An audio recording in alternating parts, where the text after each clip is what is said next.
Class 11 സൂര്യനെ ചുറ്റുന്ന ഭൂമി. നമ്മൾ വേദപഠനം ആയിട്ട് ബന്ധപ്പെട്ട ക്ലാസുകളാണ് ഇവിടെ അവതരിപ്പിച്ചുകൊണ്ടിരിക്കുന്നത്. കാരണം വേദപഠനത്തിൽ വരുന്ന ഏതെല്ലാണെന്ന് വെച്ച് കഴിഞ്ഞാൽ എല്ലാ വേദങ്ങളും വരും. അഥവാ വേദത്തിലേക്ക് അധികം കടക്കുന്നില്ല, എന്നാൽ അതിലെ ചില കാര്യങ്ങളെല്ലാം പരാമർശിക്കും. ഋഗ്വേദം, യജുർവേദം, സാമവേദം ഋഗ്വേദത്തിൽ തന്നെയുണ്ട്. പിന്നെ 108 ഉപനിഷത്തുക്കൾ, പിന്നെ പുരാണ കഥകൾ, പ്രധാനപ്പെട്ട പുരാണ കഥകളെല്ലാം ചേർത്ത് വെച്ചുകൊണ്ടാണ് പറയുന്നത്. ഇന്ന് ഭൂമി സൂര്യനെ ചുറ്റുന്നുണ്ടോ, ഈ വിഷയമാണ് നമ്മൾ നോക്കുന്നത്. അപ്പൊ ഇതൊരു പ്രധാനപ്പെട്ട വിഷയം തന്നെയാണ്. നമുക്ക് നേരെ വേദത്തില്, അപ്പൊ സയൻസ് കാര്യങ്ങൾ ഇതുവരെ നമ്മൾ പറയുന്നതെല്ലാം പൊതുവായ മനുഷ്യനായിട്ട് ബന്ധപ്പെട്ട കാര്യങ്ങളെല്ലാം ആകുമ്പോൾ അധികവും ഉപനിഷത്തുക്കളിലാണ് കടന്നു ചെല്ലുക. പക്ഷെ ഇന്ന് നമ്മൾ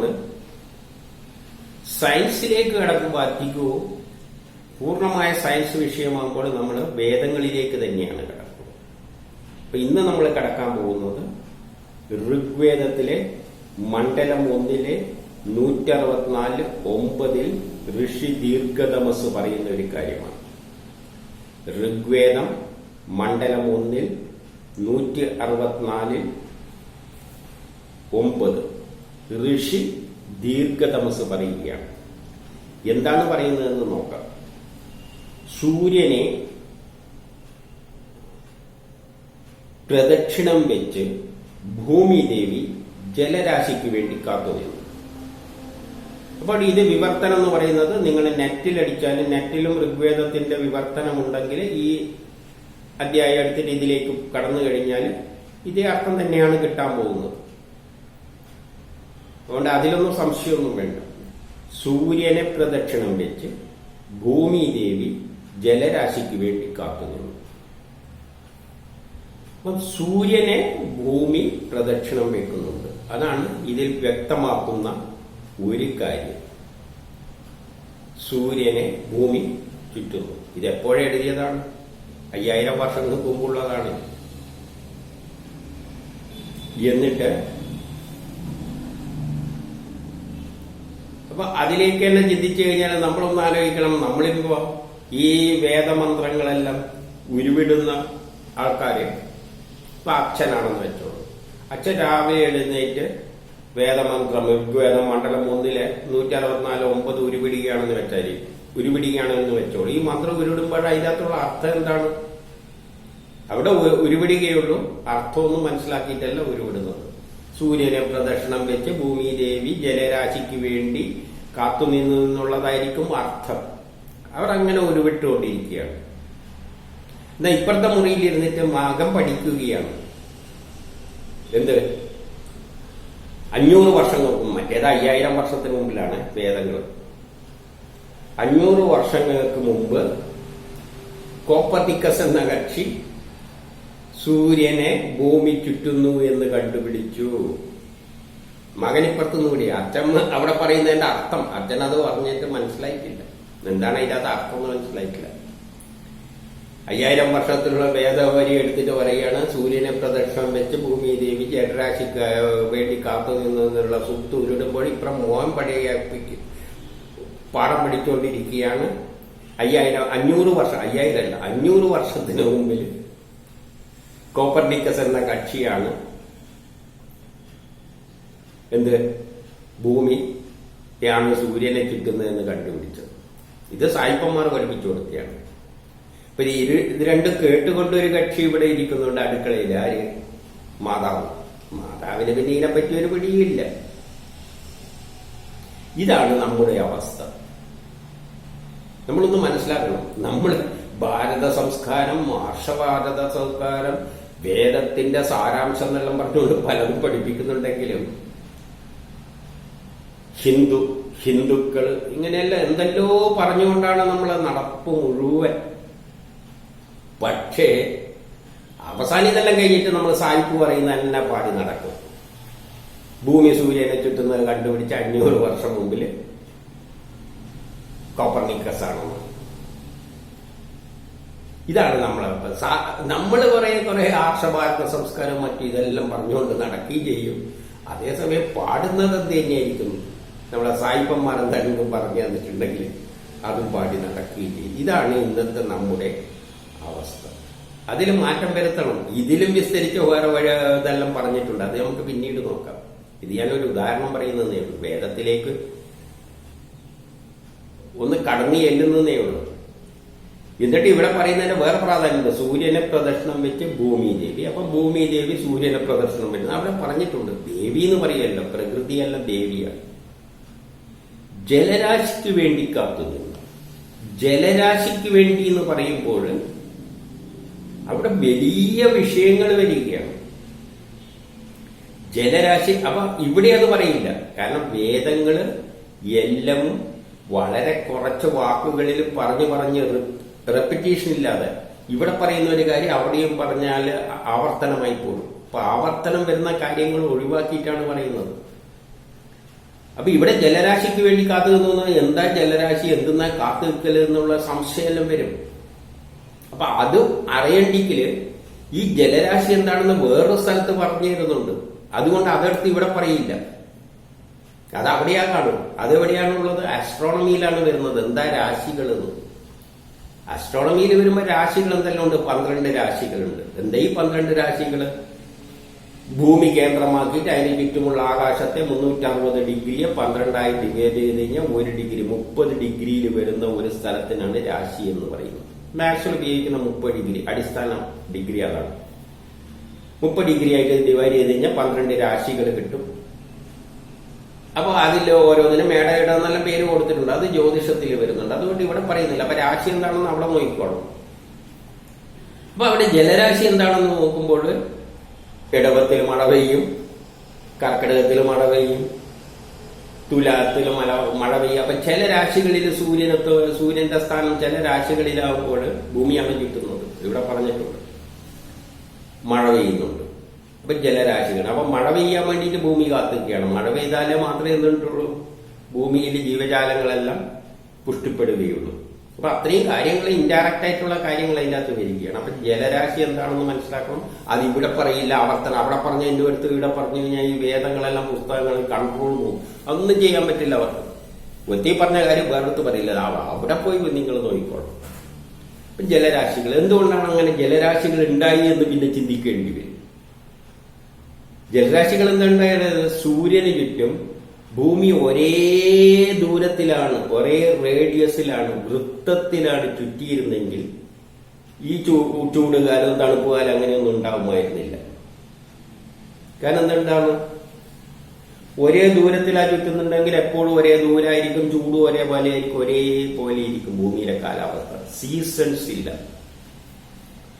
അപ്പൊ സീസൺസ് ഉണ്ടാകണ്ടെങ്കിൽ ജലരാശിയെല്ലാം വരണ്ടെങ്കിൽ അത് ചുറ്റുന്നത് ദീർഘവൃത്തത്തിലായിരിക്കണം. അപ്പൊ യുക്തിവാദികൾക്ക് ഇതെന്റെ ഇവന്റെ വ്യാഖ്യാനമെന്ന് പറയും. എല്ലാ ആസ്ട്രോണമിയില്, ജ്യോതിഷത്തില് അങ്ങനെ തന്നെയാണ് പറയുന്നത്. അത് ബുദ്ധി ഉപയോഗിച്ച് മനസ്സിലാക്കണം. അവർ ചുരുക്കിയേ പറയുള്ളൂ. കാരണം ഒരേ വൃത്തത്തിലാണ് ചുറ്റിയിരുന്നെങ്കിൽ 30 ഡിഗ്രി വെച്ച് അതിനെ ഡിവൈഡ് ചെയ്ത് കഴിഞ്ഞാൽ 30 ഡിഗ്രി വെച്ച് 360 ഡിഗ്രിനെ ഡിവൈഡ് ചെയ്ത് കഴിഞ്ഞാൽ 12 രാശികൾ കിട്ടും. ഓരോ രാശിക്കും 30 ഡിഗ്രി ആയിരിക്കും.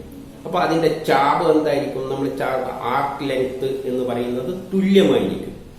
അതായത് 360നെ 12 കൊണ്ട് ഹരിച്ചു കഴിഞ്ഞാല്, അല്ല 360 അല്ല, ചാപത്തിന്റെ ലെങ്ത് എന്താണ് നമ്മളെ മാത്സ് പ്രകാരം? 2πr. 2πrന് 12 കൊണ്ട് ഹരിച്ചു കഴിഞ്ഞാൽ കിട്ടുന്ന അളവ് എല്ലായിടത്തും എന്തായിരിക്കും? തുല്യമായിരിക്കും.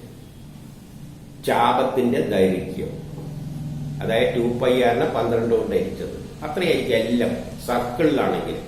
എന്നാൽ ഒരു ദീർഘവൃത്തത്തിലെ എലിപ്റ്റിക്കൽ ഓർബിറ്റിലാണെങ്കിൽ ഡിഗ്രി എല്ലാം 30 ആയിരിക്കും 12 ആയിട്ട് ഡിവൈഡ് ചെയ്ത് കഴിഞ്ഞാൽ. പക്ഷേ ചാപ ലെങ്ത് ആർക്ക് എന്ന് പറയുന്നത് വ്യത്യസ്തമായിരിക്കും.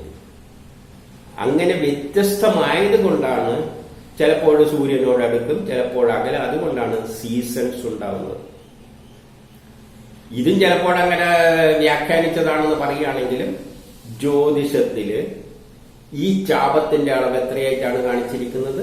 വ്യത്യസ്തമായിട്ടാണ് കാണിച്ചിരിക്കുന്നത്. സർക്കിൾ ആണെങ്കിൽ ജ്യോതിഷത്തില് ഈ 360 ഡിഗ്രിക്ക് പകരം ചാപലയത്തിനെ 2πr എന്നതിനെ 60 നാഴികയായിട്ടാണ് എടുത്തിരിക്കുന്നത്.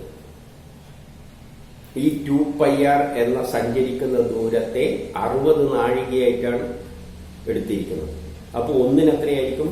60/12 5 നാഴികയാണ്. ഒരു രാശിയുടെ 5 നാഴികയാണ്. സർക്കിൾ ആണെങ്കിൽ എല്ലാം തുല്യമായിരിക്കും. മുകളിലത്തെ ചാപദൈർഘ്യം സർക്കിളിലാണെങ്കിൽ 5 നാഴികയായിരിക്കും. ഇതില് പറഞ്ഞിട്ടുണ്ട്.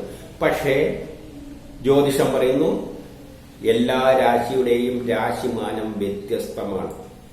ചിലത് 5 ചിലത് 5 കുറവായിരിക്കാം, ചിലത് 5 കൂടുതലായിരിക്കാം. അപ്പൊ നീളം, ചാപത്തിന്റെ നീളം കൂടുതലാണ്. അപ്പോൾ അതിലെ സഞ്ചരിക്കുന്ന ഗ്രഹത്തിന്റെ സമയം എന്തായിരിക്കും? വ്യത്യസ്തമായിരിക്കും. അപ്പൊ ഒരു രാശി കടക്കാൻ ചിലതിനെ 360 12 കൊണ്ട് എഴുതി കഴിഞ്ഞാൽ 30 ദിവസമല്ലേ? 30 ദിവസം പോരാ. ചിലതിന് 31 വേണ്ടി വരും, ചിലത് 32 വേണ്ടി വരും, ചിലതിന് 28 മതിയാവും. ഇങ്ങനെയെല്ലാം സഞ്ചരിക്കുന്ന ദൂരത്തിൽ വ്യത്യാസമുണ്ട്. അതായത് ആ സഞ്ചരിക്കുന്ന ചാപദൈർഘ്യം, അതിനാണ് രാശിമാനം എന്ന് പറയുന്നത്. രാശിമാനം തുല്യമായിരുന്നെങ്കിൽ 5 ആയിരുന്നു. തുല്യമല്ലാത്തത് കൊണ്ട് 5 കൂടുതലും കുറവുണ്ടാവും. അതുകൊണ്ട് സഞ്ചരിക്കാൻ എടുക്കുന്ന സമയവും വ്യത്യസ്തമായിരിക്കും. അതുകൊണ്ടാണ് മാസങ്ങൾക്ക് 12 മാസങ്ങൾക്ക് പല ദിവസങ്ങൾ വരുന്നു. അപ്പൊ ഇത്രയും കാര്യങ്ങൾ ജ്യോതിഷത്തിൽ പറയുന്നതിൽ നിന്ന് എന്റെ ഒന്ന് വ്യത്യസ്തമാണ്. രാശിമാനം സഞ്ചരിക്കുന്ന ദൂരം വ്യത്യസ്തമാണ്. അത് സംഭവിക്കുന്നത് എലിപ്റ്റിക്കൽ ഓർബിറ്റിൽ പോകുന്നത് കൊണ്ടാണ്. അതുകൊണ്ടാണ് ജലരാശിയിലുണ്ട് ഇത്രയും കാര്യങ്ങൾ എവിടെ വരും? ജ്യോതിഷത്തിൽ വരും. ജ്യോതിഷത്തിലല്ല, ആസ്ട്രോണമി അതിന്റെ മുമ്പിലുള്ള, അതിന്റെ അകത്തുനിന്ന് പിന്നെ ജ്യോതിഷം വരുന്നു. ആസ്ട്രോണമി കാൽക്കുലേഷൻസിൽ. അപ്പൊ അതെല്ലാം എടുത്തിട്ട് ഇനി ഇവിടെ വിവരിക്കാൻ ഇവർക്ക് സമയമില്ല. അതുകൊണ്ട് ഇവിടെ എന്ത് പറയുന്നു? സൂര്യനെ ചുറ്റി ഭൂമിദേവി പ്രദക്ഷിണം വെച്ചിട്ട് ജലരാശിക്ക് കാത്തു എന്ന് പറഞ്ഞാൽ ആ ജലരാശി എന്തുകൊണ്ടുണ്ടാകുന്നെല്ലാം ആസ്ട്രോണമിയിൽ നിന്ന്, ജ്യോതിഷത്തിന്റെ മുമ്പിലുള്ള ആസ്ട്രോണമിയിൽ നിന്ന് മനസ്സിലാക്കണം. അവിടെ രാശിമാനങ്ങളെല്ലാം വ്യത്യസ്തമാണ്. 30 ഡിഗ്രിയിലായിട്ടാണ് രാശികളെ തിരിച്ചിട്ടുള്ളെങ്കിലും പല സഞ്ചരിക്കാൻ എടുക്കുന്ന ദൂരം വ്യത്യസ്തമാണ്. അതിന്റെ സാധ്യത കാരണം അതൊരു എലിപ്റ്റിക്കൽ ഓർബിറ്റ് ആയതുകൊണ്ട് ഇത്രയും കാര്യങ്ങൾ അവിടെ മനസ്സിലാക്കണം. ഇപ്പോഴും വേദത്തിൽ ഒരു കാര്യം മനസ്സിലാക്കണ്ടെങ്കിൽ ഇവിടെ നിന്നൊന്നും എടുത്തു കഴിഞ്ഞാൽ ബാക്കി അറിയണ്ടെങ്കിൽ നമ്മൾ വേറെ അടുത്ത് പോയി നോക്കണം. നേരമറിച്ച് ഇതെല്ലാം അറിയുന്ന ഒരു വ്യക്തിയാണെങ്കിൽ ഈ ഒരു വരിയിൽ നിന്ന് തന്നെ എന്തുകൊണ്ടാണെന്ന് ഞാനിതിങ്ങനെ വ്യാഖ്യാനിക്കുന്നത് എന്തുകൊണ്ടാണ്? ഈ കാര്യം ജ്യോതിഷം പഠിഞ്ഞത് കൊണ്ടാണ്, എനിക്ക് അറിയുന്നത് കൊണ്ടാണ് ഞാനിത് മനസ്സിലാക്കുന്നത്. രാശിമാനം വ്യത്യാസമുണ്ട്. ആ രാശിയിലെ വ്യത്യാസം കൊണ്ടാണ് സഞ്ചരിക്കുന്നത്. ഒരേ 30 ഡിഗ്രിയിലുള്ള രാശികളിൽ സഞ്ചരിക്കുന്ന വ്യത്യസ്ത ദിവസങ്ങളാകുന്നത് എന്തുകൊണ്ടാണെന്ന് വെച്ചാൽ അവിടെ രാശിമാനം സഞ്ചരിക്കാനുള്ള ദൂരം വ്യത്യാസമാണ്. അത് എലിപ്റ്റിക്കൽ ഓർബിറ്റ് കൊണ്ടാണെന്നെല്ലാം നമ്മൾ അവിടെ ചിന്തിക്കുമ്പോൾ അത് മനസ്സിലാക്കിയത് കൊണ്ടാണ് ഇവിടെ എന്തു പറ്റുന്നത്. അല്ലെ മാത്സിനെ പറ്റി വിവരം ഉള്ളത് കൊണ്ടാണ്. മാത്സില് സർക്കിളിനെ 30 ഡിഗ്രി ആയിട്ട് ഡിവൈഡ് ചെയ്ത് കഴിഞ്ഞാൽ എല്ലാത്തിനും 30 ഡിഗ്രിയുള്ള 12 ഭാഗങ്ങൾ കിട്ടും. ആ 12 ഭാഗത്തിന്റെ ആർക്ക് ലെങ്ത് സെയിം ആയിരിക്കും. ആർക്ക് ലെങ്ത് വ്യത്യസ്തമാണെങ്കിൽ ഡിഗ്രി സെയിം ആയിരിക്കും. 12 ഡിവൈഡ് ചെയ്യുക 30 തന്നെയായിരിക്കും. പക്ഷെ ആർക്ക് ലെങ്ത് വ്യത്യസ്തമാണെങ്കിൽ അത് എലിപ്റ്റിക്കൽ ഓർബിറ്റ് ആകണമെന്നല്ല ഉള്ളത്. മാത്സിൽ നമ്മൾ പഠിച്ചത് കൊണ്ടാണ് എനിക്ക് ഈ വരി വായിക്കുമ്പോൾ മനസ്സിലാവുന്നത്.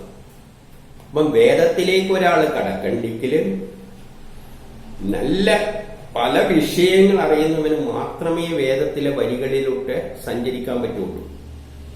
അതുകൊണ്ട് ആ വിഷയം വേറെ അടുത്തൊന്ന് പഠിച്ചിട്ട് വരണമെന്നില്ല. ഇതിൽ പറയുന്ന കാര്യങ്ങൾ വേറെ സ്ഥലത്ത് അത് പറഞ്ഞിരിക്കും. അവിടെ നിന്നത് മനസ്സിലായിക്കോളണം. ഇവിടെ ഇത്രയേ പറയൂ. രാശിമാനം ജലരാശിക്ക് വേണ്ടി കാത്തുന്നു, തീർന്നു. എന്തുകൊണ്ട് ജലരാശി, എന്താണ് ഈ ജലരാശി എന്നെല്ലാം വേറൊരു സ്ഥലത്ത് പറഞ്ഞിരിക്കും. അത് ചിലപ്പോൾ അഥർവവേദത്തിലെ ആസ്ട്രോണമിയിലെല്ലാം ആയിരിക്കാവുണ്ട്. അങ്ങനെയെല്ലാം ഉള്ള ഒരാൾക്ക് മാത്രമേ വേദത്തിലേക്ക് ഇറങ്ങിച്ചെന്നാൽ മനസ്സിലാവുകയുള്ളൂ. അല്ലാതെ ചാടിക്കേരി വേദത്തിലേക്ക് അങ്ങ് കയറാമെന്ന് ആരും ധരിക്കണ്ട. ഇതിനെപ്പറ്റി നല്ലൊരു സയൻസ് ബോധ്യമുള്ളവന് മാത്രമേ വേദത്തിലേക്ക് കടക്കാൻ പറ്റൂ. ഇനി നമുക്ക് രണ്ടാമത്തെ സൂക്തത്തിലേക്ക് കടക്കാം. അപ്പൊ ഒന്നാമത്തെ ഋഗ്വേദം മണ്ഡലം 1 164 ഋഷി ദീർഘതമസ് പറഞ്ഞിരിക്കുന്നത് സൂര്യനെ പ്രദക്ഷിണം വെച്ച് ഭൂമി ദേവി ജലരാശിക്ക് വേണ്ടി കാത്തുനിന്നു. കുറെ വിഷയങ്ങൾ അവിടെ ഒറ്റ വരിയിൽ ഒപ്പിച്ചു വെച്ചു. വേറെ സ്ഥലത്ത് ഇത് വേറെ തരത്തിൽ പറയുകയാണ്. എന്താണ് പറഞ്ഞിരിക്കുന്നത് നോക്കാം. അതേ ഋഗ്വേദം മണ്ഡലം 3 പറയുന്നു. മണ്ഡലം 3 മണ്ഡലം മാറിപ്പോയി. വേറെ സ്ഥലത്ത് വേറെ ഋഷിയാണ് പറയാൻ പോകുന്നത്. എന്താ പറയുന്നത്? ഈ ജലരാശിനെല്ലാം പറഞ്ഞിട്ട് പറയുന്നത് ഈ ഋഷി ആയിരിക്കില്ല. അത് അഥർവവേദത്തിലെ വേറെ വല്ല അസ്ട്രോണമി കൈകാര്യം ചെയ്യുന്ന ഋഷികളാണ്. പല വിഷയങ്ങളും പലവരാണ് കൈകാര്യം ചെയ്യുന്നത്. അപ്പൊ ഋഗ്വേദം മണ്ഡലം 3 പറയുന്നു 30-9 അവിടെ പറയുന്നത് വിശ്വാമിത്രനാണ്. ഋഗ്വേദം മണ്ഡലം 3 30-9 ഋഷി വിശ്വാമിത്രൻ ഇതേ വിഷയം വെച്ചുകൊണ്ട് ഇതേ വിഷയത്തിന്റെ വേറൊരു വശം പറയുകയാണ്. ഇവിടെ ഭൂമി ചുറ്റുന്നതിനെ പറ്റി പറയുന്നുള്ളൂ. ഇവിടെ വേറൊരു കാര്യം പറയുകയാണെന്ത്?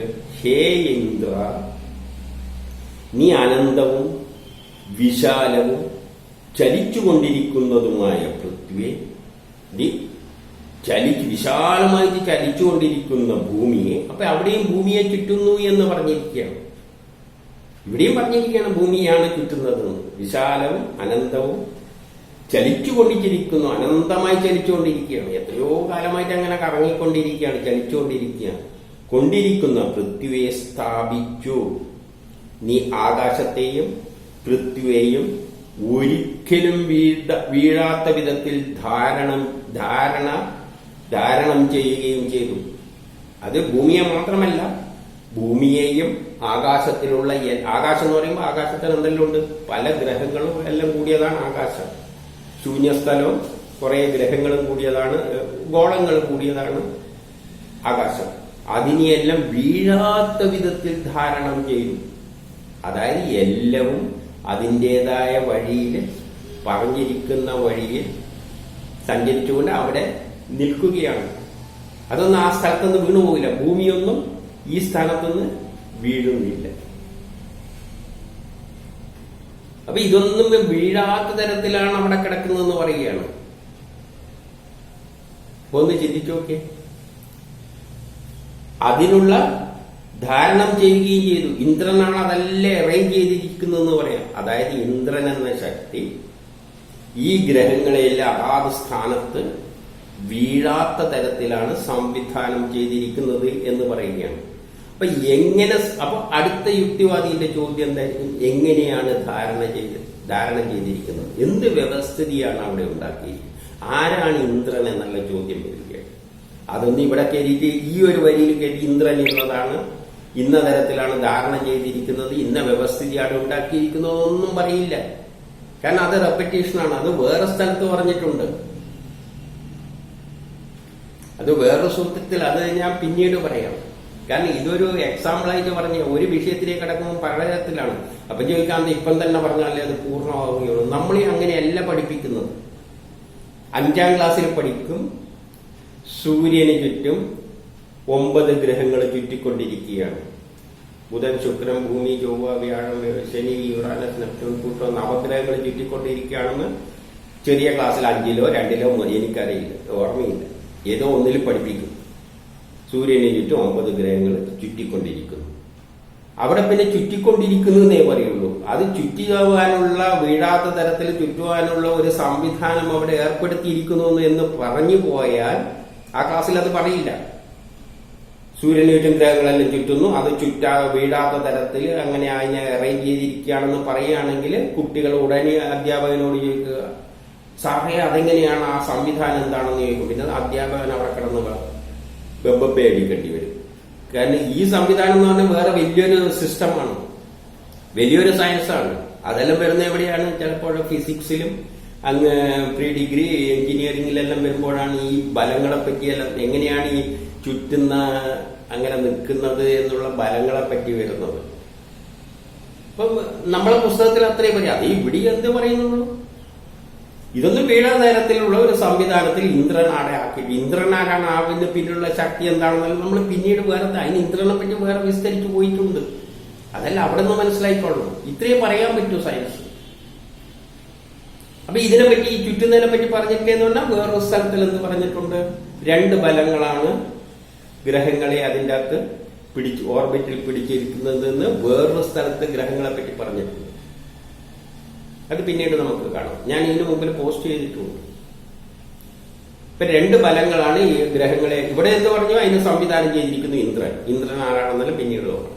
എങ്ങനെയാണെന്ന് അറിയണമെങ്കിൽ വേറൊരു സ്ഥലത്ത് പറഞ്ഞിട്ടുണ്ട്. അവിടെ 2 ബലങ്ങളാണ് അവിടെ വരുന്നത്.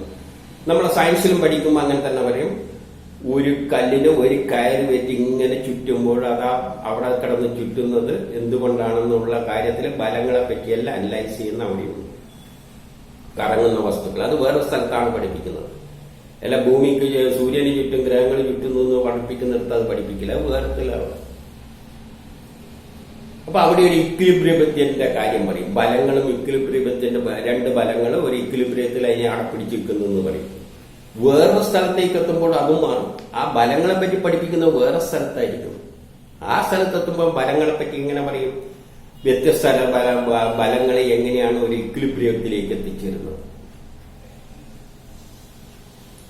അപ്പൊ ഇങ്ങനെ പല വിഷയങ്ങൾ, ഇതെല്ലാം പല സയൻസ് പല ഘട്ടത്തിലായിട്ട് പഠിക്കുന്നതാണ്. ബലങ്ങളെ പറ്റി വ്യക്തിയിൽ പഠിക്കും. ബലം ഇക്വിലിബ്രിയമാകുന്നതിനുള്ള ആ കാര്യങ്ങൾ അവിടെ പഠിക്കും. പിന്നെ ബലങ്ങൾ ചുറ്റും വട്ടത്തിൽ ചുറ്റുമ്പോൾ എന്താണ് അതിന് സംഭവിക്കുന്നത് എന്നുള്ളത് പഠിപ്പിക്കും. ഇങ്ങനെയെല്ലാം വ്യത്യസ്തമായിട്ടാണ്. വേദത്തിലും അങ്ങനെ തന്നെയാണ്. പല സ്ഥലത്താണ് ഇത് വരുന്നത്. അപ്പൊ ഈ ഒരു വേദവരിന്റെ അർത്ഥം ധാരണ ചെയ്യുന്നു എന്ന് മനസ്സിലാക്കേണ്ടിക്കില്ല. എന്തെല്ലാം അറിയുന്നേ പറ്റൂ. ഇതെല്ലാം അറിയുന്ന ഒരു വ്യക്തിക്ക് ഇത് നോക്കിക്കഴിഞ്ഞാൽ ഋഗ്വേദമാർക്കെല്ലാം 3:30-9 ഋഷി വിശ്വാമിത്രൻ പറയുന്നു, ചലിച്ചുകൊണ്ടിരിക്കുന്ന പൃഥ്വിയെ സ്ഥാപിച്ചു, നീ ആകാശത്തെയും പൃഥ്വിയെ ഒരിക്കലും വീഴാത്ത വിധം ധാരണം ചെയ്തു എന്ന് പറയുമ്പോൾ നമുക്ക് ഒറ്റ അടിയിൽ അതിനുള്ള സംവിധാനം ഉണ്ടാക്കി വെച്ചു ഇന്ദ്രൻ എന്ന് പറയുമ്പോൾ പിന്നെ ഇന്ദ്രൻ എന്താണെന്ന് മനസ്സിലാക്കാൻ പ്രയാസമുള്ളൂ. പക്ഷെ അവിടെ ഒരു സംവിധാനമുണ്ട്. ആ സംവിധാനത്തെ പറ്റി നമുക്ക് പെട്ടെന്ന് മനസ്സിലാവും. ഒരു സംശയമില്ല. കാരണം നമുക്ക് അറിയുന്നത് കൊണ്ട്. അറിയാത്തവരാണെങ്കിൽ അറിയണമെങ്കിൽ ഈ ബുക്കിൽ കൂടി തന്നെ വേറൊരു സ്ഥലത്ത് അതിനെപ്പറ്റിയുള്ള ആ ബലങ്ങളെ പറ്റിയെല്ലാം വിസ്തരിച്ച് പറഞ്ഞിട്ടുമുണ്ട്. ഒന്നും അറിയാത്ത ഒരു വ്യക്തിക്കാണെങ്കിൽ ഇവിടെ വെച്ച് പകച്ചു നിൽക്കി ഇതെങ്ങനെയാണ്, ഇന്ദ്രൻ ആരാണ്, ഇന്ദ്രൻ ഇങ്ങനെ പിടിച്ച് കമ്പുമായിട്ട് വടിയായിട്ട് നിന്നിരിക്കുകയാണ് നിയന്ത്രിക്കാൻ വേണ്ടിയിട്ട് എന്നെല്ലാം തോന്നും.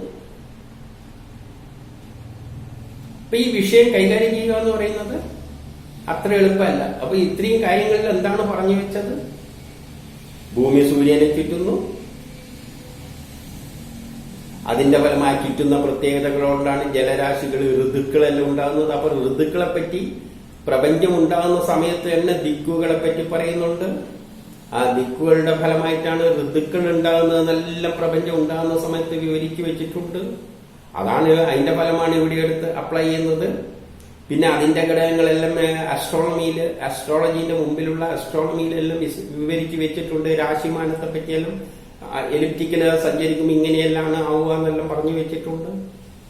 ആ സയൻസ് ഒന്നും എടുത്ത് ഇവിടെ പേര് പ്രയോഗിക്കാൻ പറ്റില്ല. അങ്ങനെയാണെങ്കിൽ ഈ ബുക്കിലോട്ട് ഈ പ്രപഞ്ചത്തിലുള്ള എല്ലാ സയൻസും അടങ്ങിയിരിക്കുന്ന ഈ ബുക്ക് എല്ലായിടത്തും കയറി പറയാന്ന് വെച്ചാൽ നടക്കുന്ന കാര്യമല്ല. അത് കഴിഞ്ഞിട്ട് ഈ സൂക്തത്തിൽ എന്തു പറയുകയാണ്? എല്ലാ ഗ്രഹങ്ങളെയും ഒരു പ്രത്യേക ഓർബിറ്റിൽ വീഴാത്ത തരത്തിൽ, ഓർബിറ്റിൽ നിന്ന് വേറൊരു സ്ഥലത്താണ് പറയുന്നത്, വീഴാത്ത തരത്തിൽ ധാരണം ചെയ്തിരിക്കുന്നു എന്ന് ഇവിടെ പറയുന്നു. വേറൊരു സ്ഥലത്ത് എന്ന് പറയുന്നത് ആ ഓർബിറ്റിൽ 2 ബലങ്ങളെ കൊണ്ടാണ് അത് അവിടെ നിർത്തിച്ചിരിക്കുന്നതെന്ന് വേറൊരു സ്ഥലത്ത് പറയുന്നു. ഈ ബലങ്ങൾ ഇക്വിലിബ്രിയത്തിലെത്തുന്നതിന് ഏത് കാര്യത്തിലാണെന്ന് വേറൊരു സ്ഥലത്ത് പറയുന്നു. ആധുനിക സയൻസും ഇത്തരത്തിൽ തന്നെയാണ് പഠിപ്പിക്കുന്നത്. ചെറിയ ക്ലാസ്സിൽ 9 ഗ്രഹങ്ങളെ സൂര്യനെ ചുറ്റുന്നു എന്നേ പറയുള്ളൂ. അല്ലാതെ അവിടെ ഈ വാക്കുപോലും ഉപയോഗിക്കുന്നില്ല. അതിനുള്ള സംവിധാനം ഇന്ദ്രൻ ഉണ്ടാക്കി വെച്ചിട്ടുണ്ട്. അങ്ങനെ ചോദിച്ചു കഴിഞ്ഞാൽ എന്താണ്, ആരാണ് ഇന്ദ്രൻ, എന്തുകൊണ്ടാണെന്നെല്ലാം പിന്നെ അവിടെ കയറി അധ്യാപകം പിന്നെ വെള്ളം കുടിക്കും. പക്ഷെ ഇവിടെ എന്ത് പറയുന്നു എന്ന് വെച്ചാൽ അതിനുള്ള സംവിധാനം ഉണ്ടാക്കി വെച്ചിട്ടുണ്ട്. എന്താണ് സംവിധാനം എന്ന് നിങ്ങൾ ചിന്തിച്ചോളൂ. എനിക്ക് മനസ്സിലാകുന്നില്ലെങ്കിൽ വേറൊരു സ്ഥലത്ത് പറഞ്ഞു തന്നിട്ടുണ്ട്, അവിടെ പോയി മനസ്സിലാക്കണം. കാരണം ഈ പുസ്തകത്തിന്റെ ലക്ഷ്യം എല്ലാ വിഷയങ്ങളും ഉൾപ്പെടുത്തി, അപ്പൊ റെപ്പറ്റീഷൻ ഒന്നും പറയാൻ പറ്റില്ല. അതുകൊണ്ട് അങ്ങനെ എഴുതി വെച്ചതാണ്. അപ്പൊ ഇതിൽ നിന്ന് നമ്മൾ ഒന്ന് മനസ്സിലാക്കണം, ഇത് അത്ര നിസ്സാരമായ ഒരു വേദത്തിലേക്ക്, ഈ വേദങ്ങളിലേക്ക് പെട്ടെന്ന് കയറി ചെല്ലാൻ പറ്റില്ല. അതേസമയം ഇതിനെപ്പറ്റിയെല്ലാം ആധുനിക സയൻസിൽ നിന്ന് നമ്മൾ സയൻസിൽ പഠിക്കുന്നത് കൊണ്ട് നമുക്ക് കയറി ചെന്ന് കഴിഞ്ഞാൽ ഒരു വരിയിൽ നിന്ന് തന്നെ കുറച്ചൊന്ന് ചിന്തിച്ചു കഴിഞ്ഞാൽ അവർ ഉദ്ദേശിക്കുന്ന ഇതാണെന്ന് മനസ്സിലാകും. അപ്പം വിദ്യാഭ്യാസം കൂടുന്നതനുസരിച്ച് നമുക്ക് വേദങ്ങളിലേക്ക് നേരിട്ട് കയറാനുള്ള ഒരു സൗകര്യമുണ്ട്. പക്ഷെ എല്ലാ വിഷയവും അറിയണം. ആസ്ട്രോണമി അറിയണം, ഫിസിക്സ് അറിയണം, എഞ്ചിനീയറിംഗിലുള്ള പഠിക്കുന്ന ചില ഫലങ്ങളെ പറ്റിയുള്ള തത്വങ്ങളെല്ലാം അറിയണം. ഫിസിക്സിനും പഠിക്കും, അല്ലെങ്കിൽ എഞ്ചിനീയറിംഗ് പഠിച്ചവരായാലും മതി. ഇത്രയും വലിയൊരു വിഷയമാണ്. ഈ വിഷയമൊന്നും ഭാഷാ പണ്ഡിതർക്ക് കൈകാര്യം ചെയ്യുന്ന കാര്യമല്ല. ഭാഷയിൽ ഇവിടെ തന്നെ ഞാനിപ്പം പറഞ്ഞ കാര്യങ്ങളുടെ ഒരു പ്രത്യേകത എന്താണെന്ന് വെച്ചാല്, ഇവിടെ കേൾക്കുന്നവരിൽ തന്നെ എത്ര പേർക്ക് ഇത് ഉൾക്കൊള്ളാൻ പറ്റും? സയൻസ് പഠിച്ചവർക്ക് ഏകദേശം പെട്ടെന്ന് എന്താ പറയുന്നതെന്ന് പിടികിട്ടും. സയൻസ് ഒന്നും അറിയാത്തവർക്ക് ഇതൊന്നും പെട്ടെന്ന് മനസ്സിലാക്കാൻ പറ്റില്ല. പെട്ടെന്ന് പിന്നെയും മനസ്സിലാക്കാം വരച്ച് കാണിച്ചിട്ട്. ഈ ആർക്കെല്ലാം വരച്ച് കാണിച്ചിട്ട് പറഞ്ഞിരുന്ന ചാപദൈർഘ്യം വ്യത്യസ്തമാണ് എന്നെല്ലാം മനസ്സിലാവുമായിരുന്നു. പക്ഷെ എനിക്കതിന് ഇത് ഇവിടെയുള്ള സംവിധാനമില്ല. ഞാൻ ഒറ്റയ്ക്ക് വിചാരിച്ച നടക്കുന്ന ഒരു കാര്യമല്ലത്. അതിന് അതിൻ്റെതായ പടങ്ങളെല്ലാം, അത് കഴിഞ്ഞ ദിവസം ഞാൻ പ്രത്യേകം പറഞ്ഞതാണ്, പടങ്ങളെല്ലാം ഇതിൻ്റെ അകത്ത് ചേർത്ത് വെച്ചുകൊണ്ട് എഡിറ്റ് ചെയ്ത് ചേർത്തിട്ട് പറയുകയാണെങ്കിൽ കുറെ കൂടി എല്ലാവർക്കും അത് ഉൾക്കൊള്ളുവാൻ പറ്റും. കാരണം അത്ര വലിയ സീരിയസ് ആയിട്ടുള്ള കാര്യമൊന്നുമല്ല. പക്ഷെ ഒരു പടത്തിന്റെ സഹായമില്ലാതെ ഒന്നും ഇത് വിവരിച്ചു കഴിഞ്ഞാൽ അത് വ്യക്തമാവില്ല. പഠിച്ചവന് ഇതിന്റെ ആവശ്യം മതി, അറിയുന്ന വ്യക്തികൾക്ക് ഇതെല്ലാം മതി. അതുകൊണ്ട് നല്ല ജ്ഞാനമുള്ളവർ വേദത്തിലേക്ക് കടന്നു കഴിഞ്ഞാൽ പെട്ടെന്ന് മനസ്സിലാകും, ഇതെല്ലാം അറിയുന്ന വ്യക്തികൾ. പക്ഷെ ആ എഞ്ചിനീയറിംഗ് വിഷയങ്ങളും സയൻസ് ഫിസിക്സ് വിഷയങ്ങളൊന്നും അറിയാതെ ഒരു വ്യക്തിൻ്റെ അകത്ത് കയറുമ്പോൾ പെട്ടെന്ന് പിടികിട്ടില്ല. അതുകൊണ്ട് വേദങ്ങളിലേക്ക് ഇറങ്ങിച്ചെല്ലുക എന്നത് കുറച്ച് വിഷമം പിടിച്ച പരിപാടിയാണ്. നല്ല വിദ്യയുള്ളവന്, സയൻസ് നോളജ് ഉള്ളവന് മാത്രമേ അതിലേക്ക് കയറാൻ പറ്റുകയുള്ളൂ. എന്റെ ലക്ഷ്യം എല്ലാവരുടെയും ശ്രദ്ധ വേദങ്ങളിലേക്ക് തിരിക്കുകയാണ്. പക്ഷെ സാധാരണക്കാരന് മനസ്സിലാകുന്ന കാര്യത്തിലല്ല അത് പറഞ്ഞ് നമുക്ക് ഒപ്പിക്കാൻ പറ്റും. പക്ഷെ പടങ്ങളും അതിന്റെ സംവിധാനത്തോടു കൂടി തുടങ്ങിയാണ് എല്ലാവർക്കും തുടക്കം മുതലേ കയറി മെല്ലനെ ഓരോ ഘട്ടമായിട്ട് കയറി നമ്മൾ 1ാം ക്ലാസ് തുടങ്ങുന്ന പോലെ തുടങ്ങിക്കഴിഞ്ഞാൽ എല്ലാവർക്കും രസമുള്ള ഒരു സബ്ജക്റ്റാണ്, ശരിക്കും മനസ്സിലാക്കാനും പറ്റും. പക്ഷെ അതിനുള്ളതായ സംവിധാനങ്ങളോടുകൂടി ഒരു സയൻസ് വിഷയം കൈകാര്യം ചെയ്യുമ്പോൾ അതിനുള്ള സംവിധാനത്തോടു കൂടി തന്നെ നമ്മൾ കയറണം, അല്ലാതെ പറ്റില്ല. അതിന് ഒരു കൂട്ടായ്മയാണ് ആവശ്യമെന്ന് കഴിഞ്ഞ പ്രാവശ്യവും പറയുന്നു, ഇപ്പോഴും അത് തന്നെ ഞാൻ പറയുകയാണ്. കാരണം ഒരു വ്യക്തി വിചാരിച്ചാൽ ചെയ്യേണ്ട ഒരു കാര്യമല്ല ഇത്. ഒരു വലിയ വിഷയമാണ്. നമ്മൾ കോളേജിൽ നിന്നെല്ലാം പഠിക്കുന്ന വലിയ വിഷയങ്ങളാണ് നമ്മളിവിടെ കൈകാര്യം ചെയ്യാൻ പോകുന്നത്. അങ്ങനെ പോകുമ്പോൾ ശാസ്ത്രലോകം കണ്ടെത്താൻ ഇരിക്കുന്ന വിഷയങ്ങളിലേക്കും കൂടിയും കടക്കേണ്ടതാണ്. അപ്പൊ അത്ര ഒരു ഗൗരവത്തോടു കൂടി തന്നെ നമ്മൾ ഈ വേദങ്ങളെ നോക്കിക്കാണണം, എന്നിട്ട് അതിലൂടെ മുന്നോട്ടേക്ക് പോകണം. അതിന് ഒരു കൂട്ടായ്മ രൂപീകരിക്കേണ്ടതുണ്ടെന്ന് എടുത്തെടുത്ത് പറയുന്നു. അല്ലാതെ ഈ നിലയിൽ പോകുമ്പോൾ ഞാൻ എത്തിപ്പെടുന്ന അവസ്ഥ ഏതാണെന്നാണ് ഞാനിവിടെ സൂചിപ്പിച്ചുകൊണ്ടിരിക്കുന്നത്. സയൻസിലേക്ക് കടക്കുമ്പോൾ ഇവിടെ തന്നെ ചാപദൈർഘ്യം എന്താണ്, 60 നാഴിക പറഞ്ഞു, അതിന് 5 നാഴിക അത് കുറവുണ്ട്, എന്താണ് അതെന്നെല്ലാം മനസ്സിലാക്കേണ്ടിക്ക് മാത്സ് അറിയാതെ ഒരു വ്യക്തിക്ക് അത് കുറച്ച് പ്രയാസമായിരിക്കും. കേൾക്കുന്നവര് എത്ര പേര് അതുണ്ടാവും, സംശയമുണ്ട്. ഇപ്പൊ കുറച്ച് അങ്ങോട്ടേക്ക് പോകുന്തോറും വിഷയം കോംപ്ലിക്കേറ്റഡ് ആയിട്ട് വരും.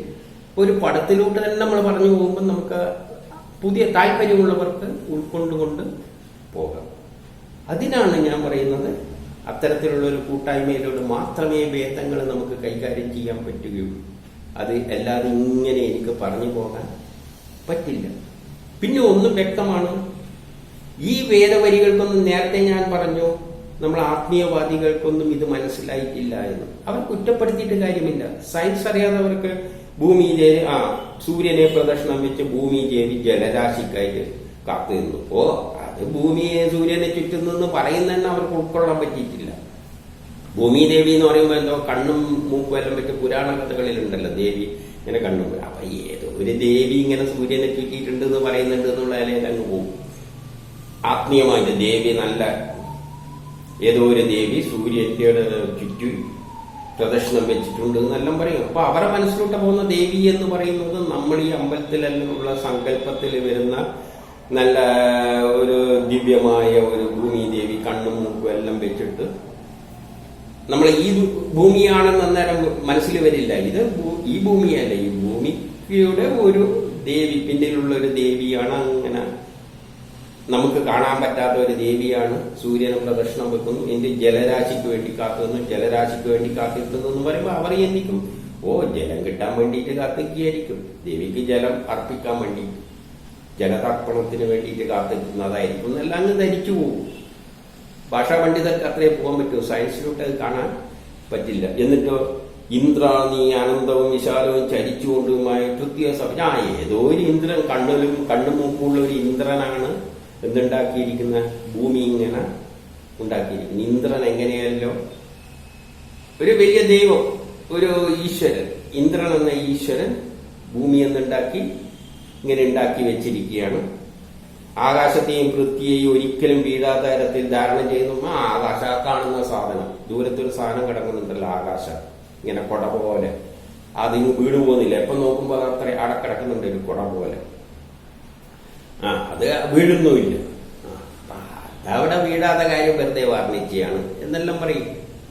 പക്ഷെ ഇവിടെ ആകാശം എന്ന് പറഞ്ഞു കഴിഞ്ഞാൽ ശൂന്യമായ സ്ഥലവും അതിലുള്ള കുറെ ഗോളങ്ങളെ പറ്റിയാണ് ഉദ്ദേശിക്കുന്നത് എന്നുള്ളതൊന്നും അവരുടെ തലയിൽ വരില്ല. അവരുടെ തലയിൽ വരുന്നത് എന്തോ ഒരു കുടമായി അവിടെ കാണുന്നുണ്ട്, അതാണ് ആകാശം. കുട്ടികളോട് ചോദിച്ചാൽ ആകാശത്ത് കിടക്കുന്ന സാധനം എന്താ അവിടെ കിടക്കുന്നത്, അവിടെ ഒരു ചുക്കുമില്ല, അത്രയൊന്നും അവരുടെ തലയിൽ പോവില്ല. അപ്പൊ ഇതൊന്നും ഭാഷാ പണ്ഡിതർ കൈകാര്യം ചെയ്താലൊന്നും ശരിയാവില്ല, ആവില്ല. അതുകൊണ്ട് തന്നെയാണ് നമ്മൾ അച്ഛൻ വേദമന്ത്രം ഓടിക്കുകയാണ്, ഭൂമി സൂര്യനെ ചുറ്റി എന്നും പറഞ്ഞുകൊണ്ട്. മകൻ ഇപ്പോഴത്തെ റൂമിലിരുന്നിട്ട് പറയുകയാണ്, അത് 5000 വർഷത്തിന് മുമ്പിൽ എഴുതി വെച്ചതാണ്, ചുറ്റുന്നതിനെക്കാട്ടി മുമ്പിലേ ചുറ്റുന്നുള്ളൂ. ഇപ്പം മകൻ പഠിക്കുകയാണ്, പണ്ട് സായിപ്പ് പഠിപ്പിച്ചത്, അത് നമ്മൾ ഏറ്റു പഠിക്കുകയാണ്. അതേ നമ്മൾ തന്നെ മകൻ ഇങ്ങനെ മകൻ വായിച്ചുകൊണ്ടിരിക്കുകയാണ്, ബൈഹാട്ടാക്കിയാണ്. കോപ്പർനിക്കസ് 500 വർഷത്തിന് മുമ്പ് സൂര്യനെ ഭൂമിക്ക് ചുറ്റുന്നു എന്ന് കണ്ടുപിടിച്ചു. ഇതെല്ലാം കേട്ടുകൊണ്ട് അമ്മ ഒരാൾ അകത്തിരിക്കുന്നുണ്ട്, അവരുടെ തലയിലെ മറ്റേ ആത്മീയായിരിക്കും. ഇതാണ് നമ്മളുടെ അവസ്ഥ. എന്തുകൊണ്ട് സംഭവിച്ചു? ആരെയും കുറ്റപ്പെടുത്താനുള്ള പറയുന്നതല്ല, ഭാഷ കൊണ്ടല്ല ഈ വിഷയത്തെ കാണേണ്ടത്. ഇത് നമ്മൾ സയൻസിലൂടെ കാണണം, അതിലേക്കുള്ള ശ്രമമാണ് ഇനി വരേണ്ടത്.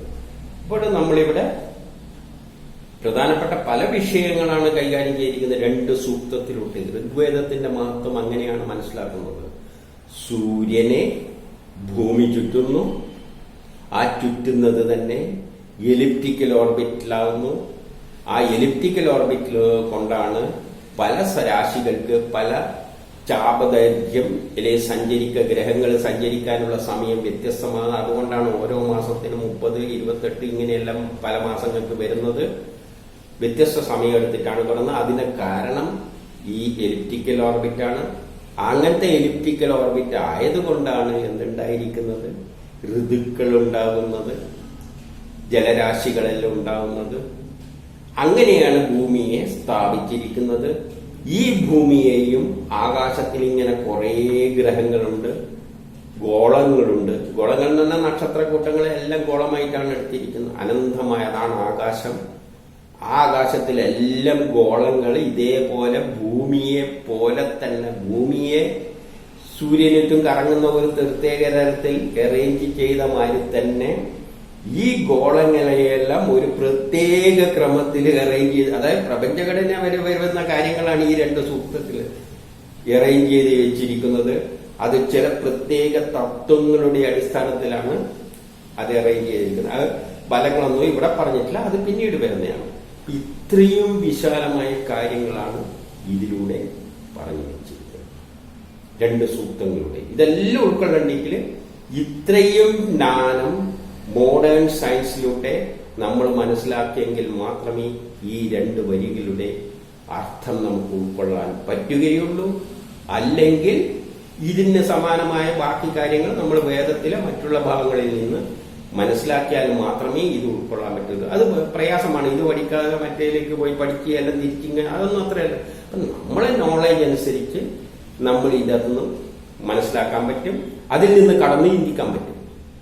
ഒരു കാര്യം മനസ്സിലാക്കി അതിന്റെ അപ്പുറത്തേക്ക്, കാരണം അതിനുള്ള സംവിധാനം ഏർപ്പെടുത്തിയിരിക്കുന്നു എന്ന് പറയുമ്പോൾ നമ്മൾ എന്തായാലും ചിന്തിക്കുമോ, സംവിധാനം ഏർപ്പെടുത്താം, എന്തായിരിക്കും സംവിധാനം, നമുക്ക് ഗവേഷണം ചെയ്തിട്ട് പിന്നെ ആ സംവിധാനങ്ങൾ കണ്ടെത്താം, ഇങ്ങനെ മുന്നോട്ടേക്ക് പോകാം. അപ്പൊ ശാസ്ത്രലോകം കണ്ടെത്താത്ത കാര്യങ്ങൾ പോലും നമുക്കിങ്ങനെ ഇത് ഓരോ സ്റ്റെപ്പായിട്ട് മനസ്സിലായിട്ട് പോകുമ്പോൾ നമുക്ക് ബ്രഹ്മം വരെയുള്ള കാര്യങ്ങളിലേക്ക് എത്തിച്ചേരാം. ഇതൊന്നും എന്തിലൂടെ പറ്റില്ല? ഭാഷയിലൂടെ പറ്റില്ല. ഇവിടെ ഒന്ന് വ്യക്തമാക്കുന്നു, വേദവരികൾക്ക് അർത്ഥമുണ്ട്, ശരിയായ ശാസ്ത്രാർത്ഥങ്ങൾ ഉണ്ട്. നമ്മൾ ധരിച്ചു വെച്ചിരിക്കുന്നത് പോലെ വേദവരികൾക്ക് അർത്ഥമൊന്നുമില്ല, ചുമ്മാ ഉരുവിടാനുള്ളതാണ് എന്നുള്ള ധാരണ ആദ്യം മാറ്റിവെക്കുക. എന്നിട്ട് മാത്രം വേദത്തിലേക്ക് കടങ്ങുക. അതും ശാസ്ത്രജ്ഞാനത്തിലോട്ട് മുന്നോട്ടേക്ക് കടക്കുക. അല്ലെങ്കിൽ ഇത്തരം ഒരു ക്ലാസുകൾ ഭാവിയിൽ എല്ലാ വിഷയങ്ങളും, വേദത്തിലുള്ള എല്ലാ കാര്യങ്ങളും മനസ്സിലാക്കുന്ന തരത്തിൽ അവതരിപ്പിക്കുന്ന ഒരു ക്ലാസ് സീരീസ് ഓഫ് ക്ലാസ് ഞാനിപ്പം തുടക്കം കുറിച്ചേ ഉള്ളൂ. അത് മുന്നോട്ടേക്ക് കൊണ്ടുപോകാൻ വേണ്ടിയുള്ള ഒരു സംവിധാനം രൂപപ്പെടേണ്ടിയിരിക്കുന്നു.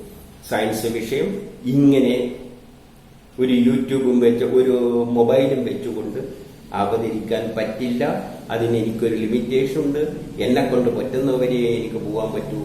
അത് കഴിഞ്ഞാൽ ഐ ആം ഹെൽപ്ലെസ്.